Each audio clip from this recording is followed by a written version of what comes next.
যখন তুমি আসলে কোনো রিকমেন্ডেশন কিংবা প্রপোজাল দিতে যাওয়া তোমার ড্যাপ অথবা মাস্টার প্ল্যানে, you need to know যে what went wrong in the previous years অথবা previous decades এবং what are the success stories, যে কোন কোন জায়গাতে আমাদের পলিসি ওয়ার্কআউট করেছে, কোন কোন জায়গাতে আমাদের পলিসি ফেল করেছে আর কি।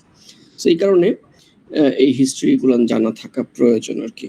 এবং আমাদের 1980s থেকে যে এনজিও অ্যাসিস্টেড, এনজিও ব্যাকড যে হাউজিং প্রজেক্টস শুরু হলো, যে ধরো হচ্ছে একটা কোঅপারেটিভস একটা সমিতি তৈরি করছে, সেভিংস করছে, সেখান থেকে হাউজিং প্রজেক্ট ধরো প্রথমের দিকে ক্যাশ সাপোর্ট, তারপরের দিকে এনাবলিং অ্যাপ্রোচ, কিছুটা মানুষের ক্যাপাসিটি বিল্ড আপ করা, কিছুটা কন্ট্রিবিউটরি ফান্ডিং করা, এই ইস্যুসগুলো এনএইচএ কিভাবে national housing authority low income housing projects গুলো কিভাবে নিয়েছে এবং তার সাথে সাইট এন্ড সার্ভিসেস স্কিমটাকে একটু রিলেট করে কথা বলা।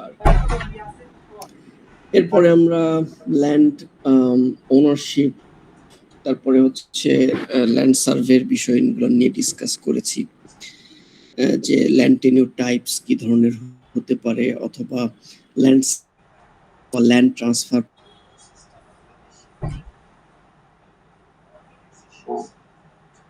institution.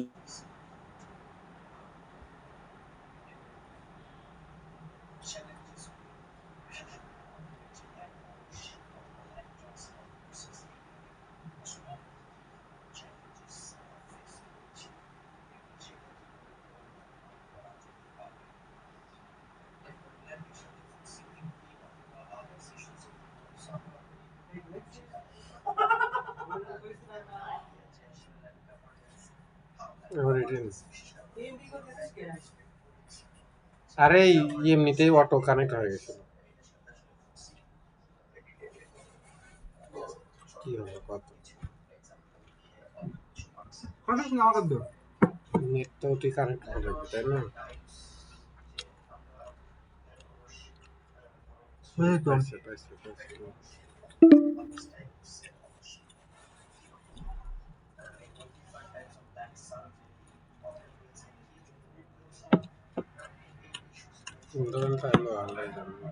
দাঁড়া আমি দেখতেছি,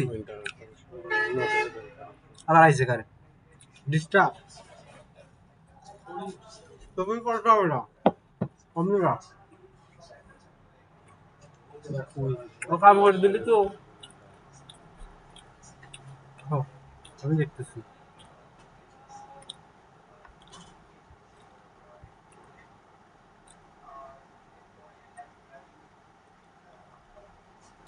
খেলার সব ক্লাস শেষ হয়ে গেল, এখন কারেন্ট আসছে।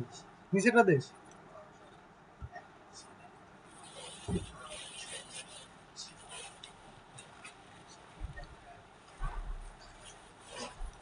যেটা পাশের রাস্তা আবার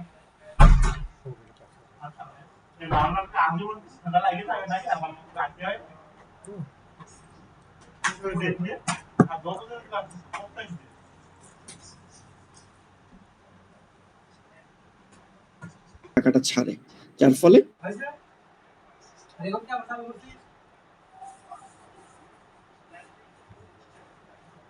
আবার কথা কয় না দেখা। ইকোনমিক জোন আমরা পড়েছি, সো ইকোনমিক জোনের ইনসেন্টিভ প্যাকেজেস এগুলো সম্পর্কে আমরা ডিসকাস করেছি। কমিউনিটি ল্যান্ড ট্রাস্ট সম্পর্কে আমরা পড়াশোনা করেছি। ল্যান্ড রিফর্ম অ্যাক্ট, এটাতে কি বলা আছে, what are the major components of land reform act, এবং ল্যান্ড রিফর্ম অ্যাক্ট কে যদি তুমি ক্রিটিসাইজ করতে পারো, যে what are the limitations of land reform act that can impediment the land management system in Bangladesh.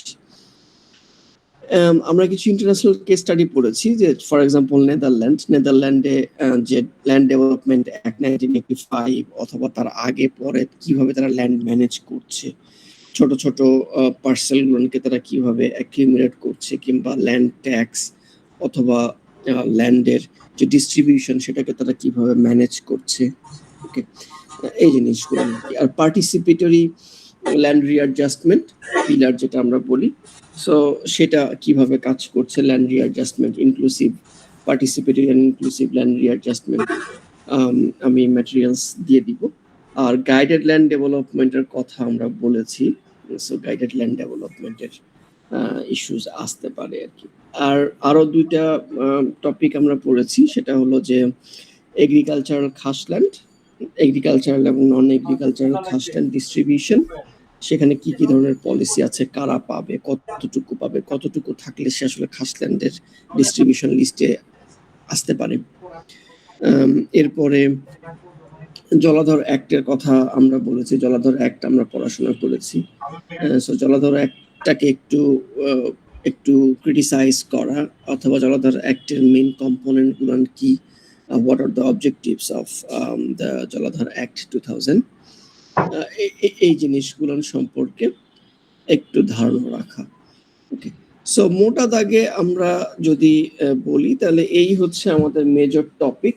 এর বাইরেও আমরা যদি এক্সট্রা দু একটা টপিক পড়ি সেগুলো জাস্ট একটু গো থ্রু করা, বাট মোটা দাগে মেজর কোশ্চেন্স আসবে বেসিক্যালি এই কয়েকটা টপিকের উপরে। সো আমি যদি আরেকবার একটু রিক্যাপ করি তাহলে মেজর টপিকগুলো কি কি: site and services scheme, housing projects, NGO backed housing projects in Bangladesh, site and services স্কিমের challenges, land ownership, land survey, land সার্ভের সাথে কি কি ইনস্টিটিউশন জড়িত, ল্যান্ড ট্রান্সফারের সাথে কি কি ইনস্টিটিউশন জড়িত, বিভিন্ন ধরনের ল্যান্ড সার্ভে কখন কিভাবে হয়েছে, তারপরে হচ্ছে ল্যান্ডের ওনারশিপ ব্রিটিশ পিরিয়ডে কিংবা পাকিস্তান পিরিয়ডে অথবা বাংলাদেশ পিরিয়ডে কিভাবে চেঞ্জ হয়েছে। এরপরে হচ্ছে তোমার রুরাল ডেভেলপমেন্টের কথা আমরা বললাম, তারপরে ল্যান্ড গ্র্যাবিং, এরপরে ইকোনমিক জোন, এরপরে হচ্ছে ল্যান্ড ম্যানেজমেন্ট ইন নেদারল্যান্ড, তারপরে হচ্ছে তোমার ল্যান্ড রিঅ্যাডজাস্টমেন্ট, গাইডেড ল্যান্ড ডেভেলপমেন্ট, তারপরে হচ্ছে তোমার এটাকে কি বলে community land trust, land reform act, জলাধার অ্যাক্ট, এবং এগ্রিকালচারাল এবং নন এগ্রিকালচারাল খাসল্যান্ড ডিস্ট্রিবিউশন। সো মোটা দাগে আমরা এই 8 থেকে 9টা টপিক, এই জিনিসগুলো তোমরা একটু ডিটেলসে দেখবা।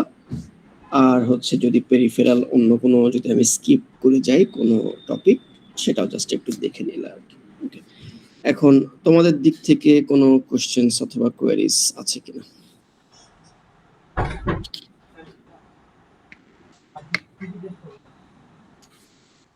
কোশ্চেন আছে নাকি?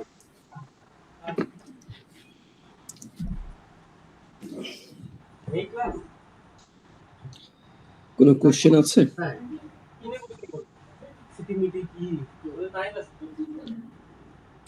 তোমাদের এক্সাম কবে থেকে?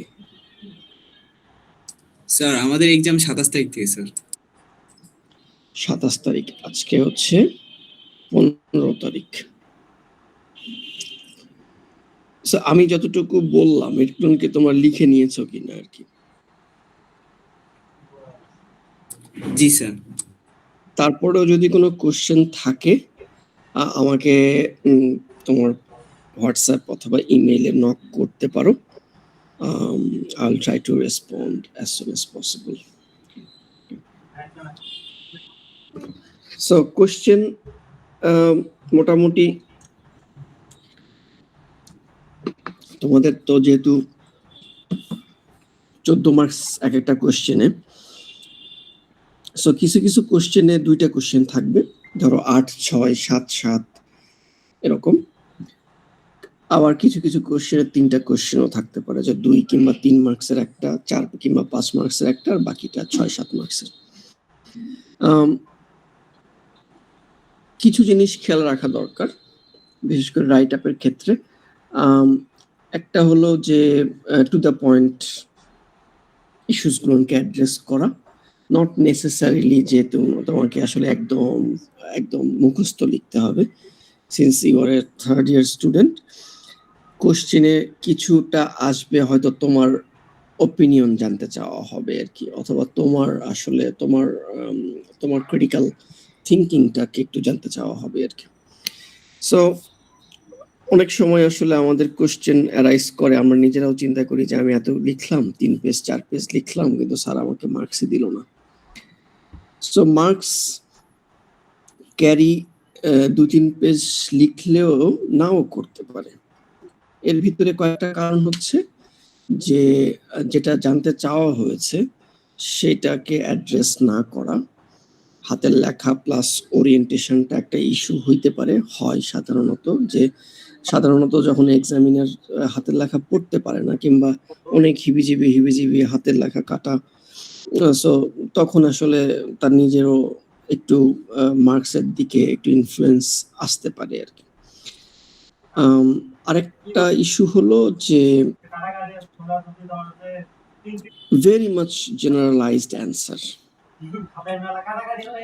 যে ধরো তুমি যে অ্যান্সারটা লিখছো সেটা একদম কমন পিপলও বলতে পারে। যে আমি বললাম যে হাউজিং, ফর এক্সাম্পল, যে আমি বললাম যে সাইট এন্ড সার্ভিসেস স্কিমের চ্যালেঞ্জেস গুলো কি। ওকে, সো তুমি লিখে দিলা যে site and services scheme fail করেছে কারণ মানুষজন টাকা পয়সা ফেরত দেয়নি, অথবা ইনস্টিটিউশন এটাকে কন্টিনিউ করেনি, গভর্নমেন্ট টাকা দেয়নি, কিংবা গভর্নমেন্ট এটাতে ফান্ডিং করেনি, অথবা হচ্ছে এই ধরনের খুবই ভেরি মাচ জেনারেলাইজ, যেটা আসলে সবাই বলতে পারে। সো কোশ্চেন তুমি 2 পেজ না লিখেও তুমি ডিপেন্ড যে তোমার কোশ্চেন অ্যান্সারের ডেপথ কতখানি, how frequently you are using technical terms.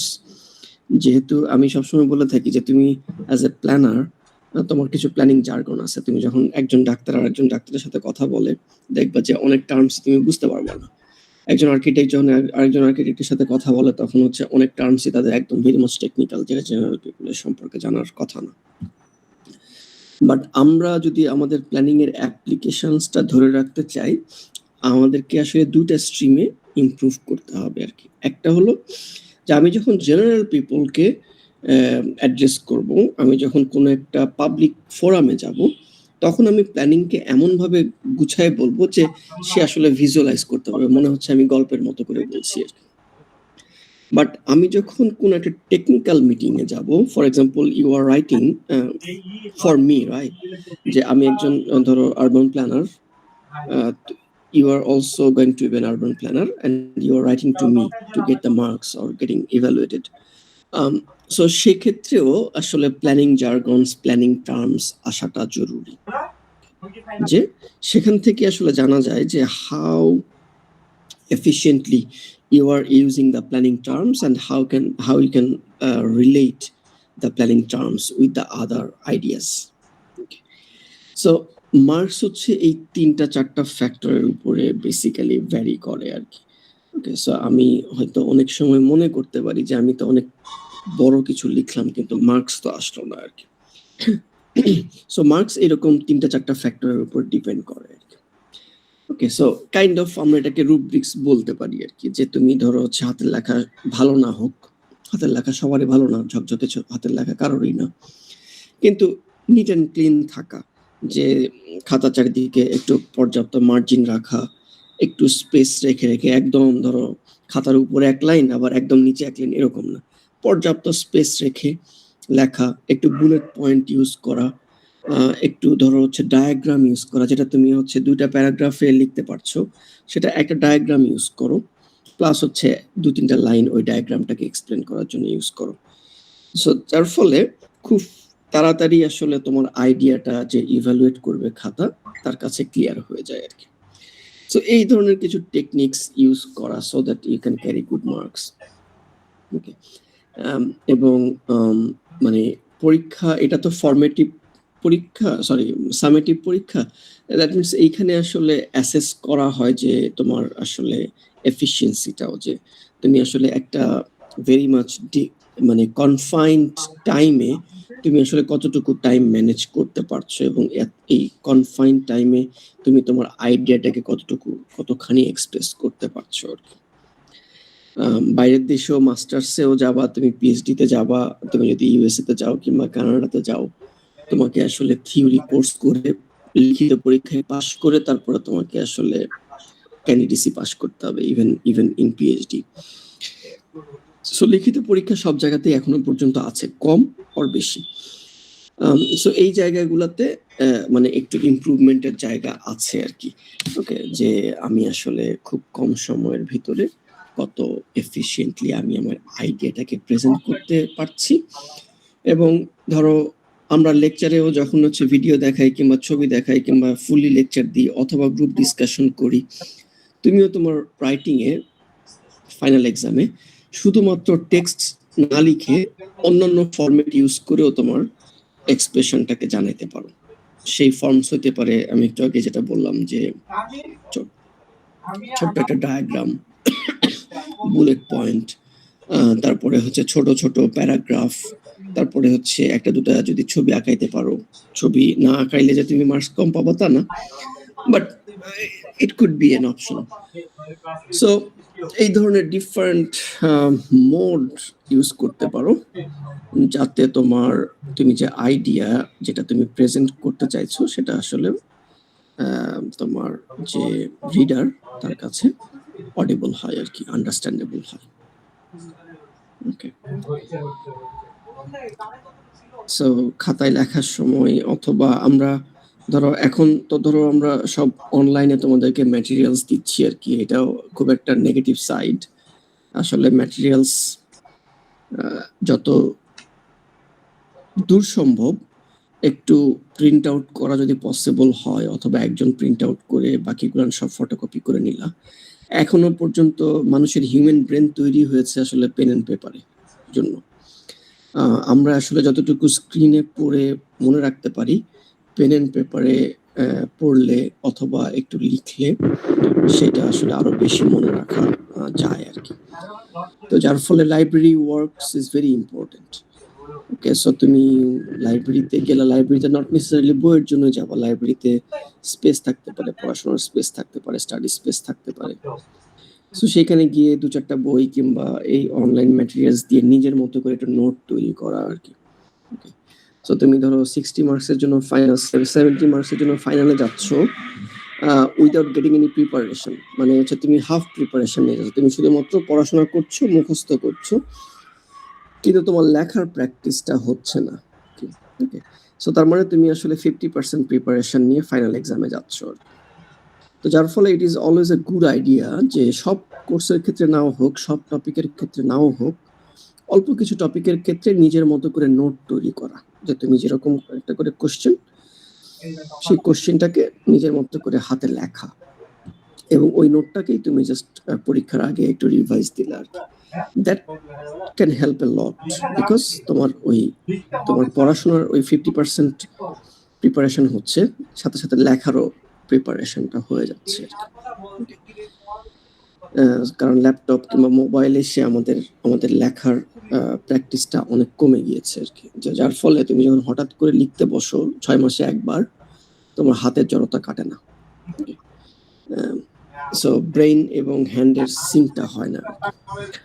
তো এই ছোট ছোট ইস্যুস গুলো একটু টেক কেয়ার করা আর কি, যে সবগুলো কোর্সে না পারলেও দু চারটা কোশ্চেন জাস্ট নিজের মতো করে একটু হ্যান্ড রিটেন করে পরীক্ষার আগে প্রিপারেশন নেওয়া আর কি, যে আমি আসলে যেটা আমি পড়ছি সেটা আমি আমার নিজের মতো করে এক্সপ্রেস করতে পারছি কিনা আর কি, নিজের মতো করে সাজায় গুছায় লিখতে পারছি কিনা, এই প্র্যাকটিসটা জাস্ট করে নেওয়া।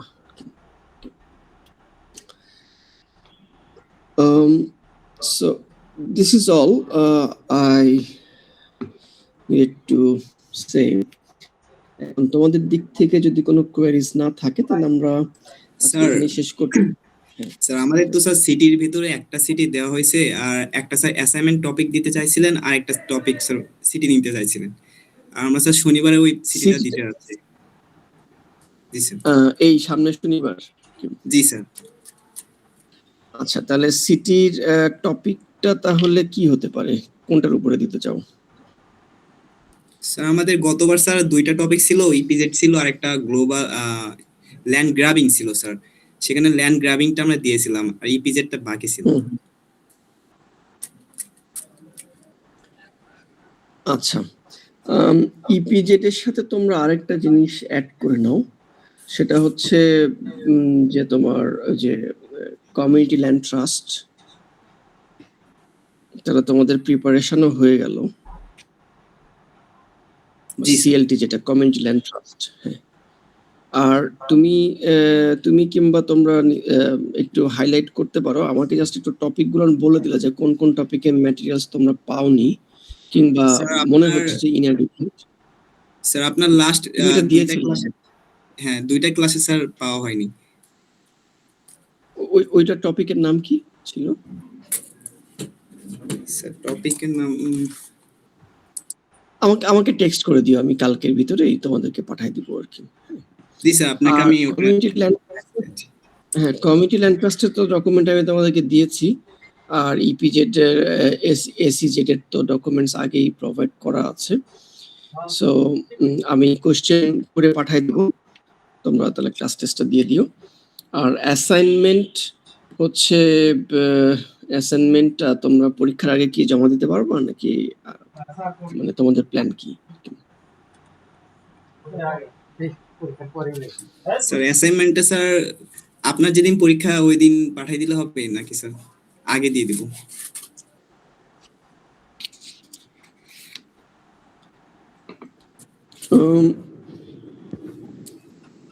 অ্যাসাইনমেন্ট আচ্ছা হ্যাঁ তাও হবে, যেদিন পরীক্ষার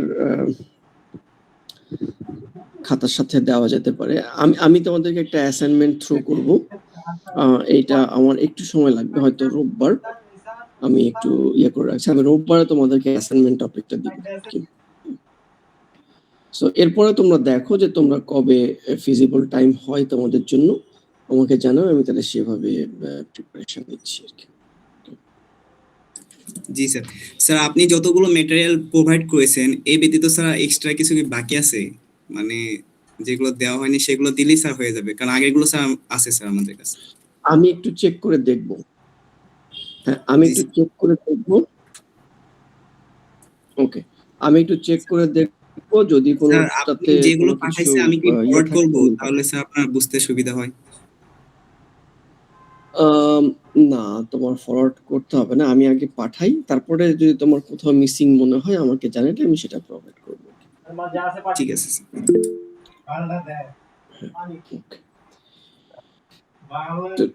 ওকে দেন। হ্যাঁ মানিক।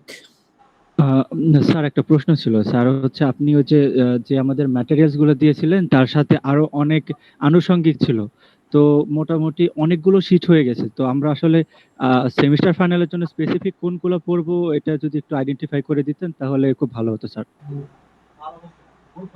না এইটা আমি আসলে ওইভাবে বলাটা মুশকিল আর কি, কারণ যেই সব টপিকে আমি 2-3টা ম্যাটেরিয়ালস দিয়েছি, সো আমি যে টপিকগুলো তোমাদের সাথে এখন ডিসকাস করলাম ওইটার সাথে রিলেট করে তোমার যে ম্যাটেরিয়ালসে যেই টপিকটা তোমার কাছে রিলেভেন্ট মনে হয় তুমি ওইটুকু বলবো। নট নেসেসারি আমি তো ধরো হচ্ছে তোমার 20-30 পেজের ডকুমেন্টস কিছু দিয়েছি, নট নেসেসারিলি তোমার পুরোটাই পড়তে হবে।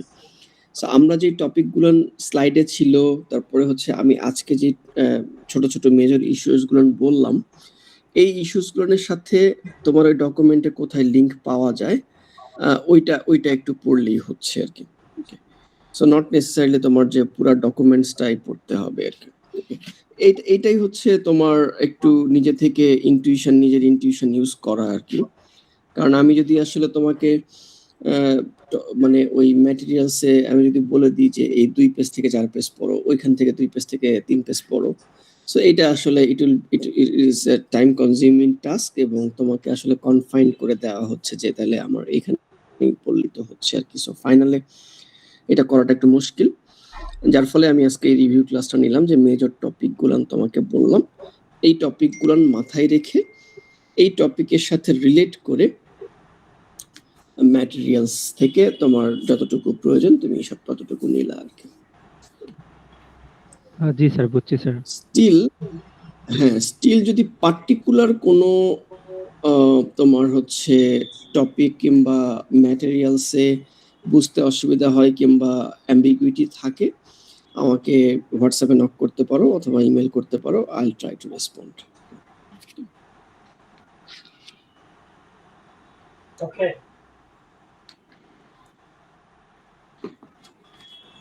ওকে দেন, তাহলে আমরা এখানেই শেষ করছি।